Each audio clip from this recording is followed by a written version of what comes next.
Lesson 59. Lesson 59. Collecting. Collecting. Listen to the tape, then answer the question below. What in particular does a person gain when he or she becomes a serious collector? People tend to amass possessions, sometimes without being aware of doing so. Indeed, they can have a delightful surprise when they find something useful which they did not know they owned. Those who never have to move house become indiscriminate collectors of what can only be described as clutter. They leave unwanted objects in drawers, cupboards, and attics for years, in the belief that they may one day need just those very things.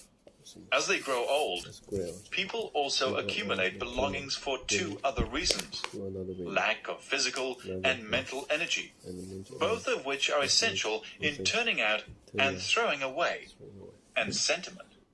Things owned for a long time are full of associations with the past, perhaps with relatives who are dead, and so they gradually acquire a value beyond their true worth. Some things are collected deliberately in the home in an attempt to avoid waste. Among these, I would list string and brown paper, kept by thrifty people when a parcel has been opened, to save buying these two requisites. Collecting small items can easily become a mania. I know someone who always cuts sketches out from newspapers of model clothes that she would like to buy if she had the money. As she is not rich, the chances that she will ever be able to afford such purchases are remote. But she is never sufficiently strong-minded to be able to stop the practice.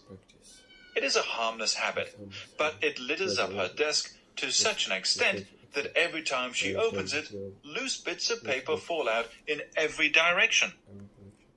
Collecting as a serious hobby is quite different and has many advantages. It provides relaxation for leisure hours, as just looking at one's treasures is always a joy. One does not have to go outside for amusement, since the collection is housed at home. Whatever it consists of, stamps, records, first editions of books, china, glass, antique furniture, pictures, model cars, stuffed birds, toy animals. There is always something to do in connection with it, from finding the right place for the latest edition to verifying facts in reference books. This hobby educates one not only in the chosen subject, but also in general matters which have some bearing on it. There are also other benefits.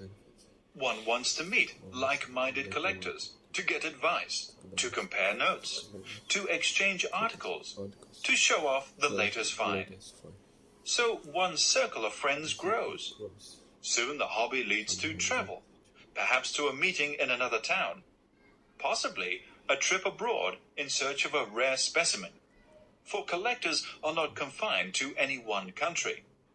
Over the years, one may well become an authority on one's hobby, and will very probably be asked to give informal talks to little gatherings, and then, if successful, to larger audiences.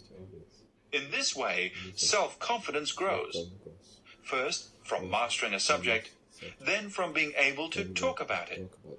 Collecting, by occupying spare time so constructively, makes a person contented, with no time for boredom.